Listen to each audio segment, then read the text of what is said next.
Shri Venkateswara gold తాకట్టులో ఉన్న మీ బంగారాన్ని విడిపించి కొనబడును.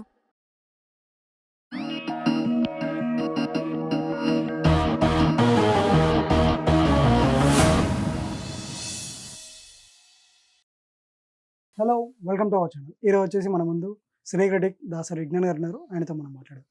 నమస్తే సార్. సార్, ఇది ఒక యాక్టర్, మలయాళం సంబంధించిన యాక్టర్.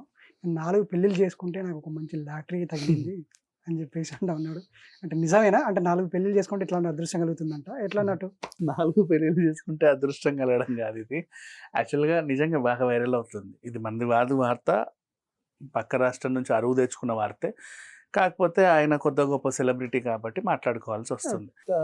తమిళంలో వినీత రాజ్ కుమార్ ఉంది. ఆవిడని కూడా 4 పెళ్ళిళ్ళు అన్నారు. బట్ ఆవిడ వ్యవహారం ఏంటంటే, ఒక్కొక్కరితో విడాకులు తీసుకుంది, ఒకరితో సహజీవనం లాగా ఉండింది ఫ్రెండ్షిప్లో. తర్వాత ఇప్పుడు ఇంకో పెళ్లి చేసుకుంది అంతే. అది తన ఇష్టం, వాళ్ళ పర్సనల్. ఇక కొంతమంది ఉన్నారు మన దాంట్లో కూడా, హీరోలు ఉన్నారు, కమెడియన్లు ఉన్నారు, చాలా మంది ఉన్నారు. రాధిక శరత్ కుమార్ గారు, ఎవరిష్టం వాళ్ళది. కమల్ హాసన్ గారు, వాట్ ఎవర్. అండ్ ఇక అసలు విషయంలోకి వెళ్తే, ఈ పెళ్ళిళ్ళు విడాకులు అనేది ఎవరి పర్సనల్ వాళ్ళది, మనం మాట్లాడుకోకూడదు యాక్చువల్గా చెప్పాలి అంటే. బట్ ఇక్కడ వచ్చింది కాబట్టి ఇక టాపిక్ వచ్చినా కూడా మాట్లాడకూడదు. బట్ ఇది ఒక సరదా సన్నివేశం అనే చెప్పుకుంటున్నాం, అంత మించి ఇంకేం లేదు. రీసెంట్గా బాలా గారు 4వ వివాహం చేసుకున్నాడు. వాళ్ళ చుట్టూ కోకిల అని వాళ్ళ చుట్టాలమ్మాయినే పెళ్లి చేసుకున్నాడు. సరే, చేసుకున్నాడు, మనతో ఏం సంబంధం. అక్కడ విషయం ఏంటంటే, ఈ అమ్మాయితో ఎప్పుడైతే పెళ్ళయిందో, పెళ్ళికి ముందు తను సరదాగా వచ్చిన లాటరీ టికెట్ కొన్నాడు. కేరళలో లాటరీ టికెట్స్ బాగా అమ్ముతారు, రోడ్డు మీదే ఉంటాయి.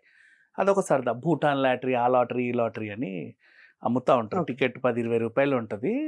ఇట్లా చూసుకుంటే ఎప్పుడో ఒకప్పుడు తగిలితే డబ్బులు వస్తాయి. అది ఎంత అనేది మన ఇష్టం.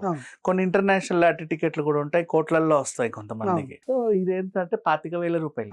ఇలా పెళ్లి చేసుకున్నాడో లేదో, ఆవిడ ఇంట్లో ఇలా అడుగు పెట్టింది, నెక్స్ట్ డే చూసుకుంటే లాటరీ తగిలింది. సో మా ఆవిడ వచ్చిన వేళ విశేషం, నాకు లాటరీ తగిలింది అని చెప్పాడు. 25,000. పెద్ద అమౌంట్ కాకపోయినా చిన్న అమౌంటే. దాన్ని ఏమనుకున్నాడు, సరే అనుకోకుండా ఏదో అట్లా వచ్చింది సరదాగా, ఏదన్నా మంచి విషయాలకు దీన్ని ఉపయోగిస్తాలే అని చెప్పాడు. అంతే, దీంట్లో పెద్దగా మాట్లాడుకునేది ఏం లేదు. అండ్ ఇకపోతే 4 పెళ్ళిళ్ళు చేసుకున్నా, ఆయన 5 పెళ్ళిళ్ళు చేసుకున్నా, అది వాళ్ళ పర్సనల్ ఇష్యూ. వాళ్ళు ఎందుకు విడిపోతున్నారో, ఎందుకు కలుసుకుంటున్నారో మనకు తెలియదు. విడిపోయిన వాళ్ళు కూడా వాళ్ళ ఇష్టం, వాళ్ళ ఫ్యూచర్లో వాళ్ళు కూడా పెళ్ళిళ్ళు చేసుకుంటారు అంతే. దాని గురించి మనం మాట్లాడాల్సిన అవసరం లేదు. ఇది ఒక సరదా సన్నివేశం అంతే. Thank you.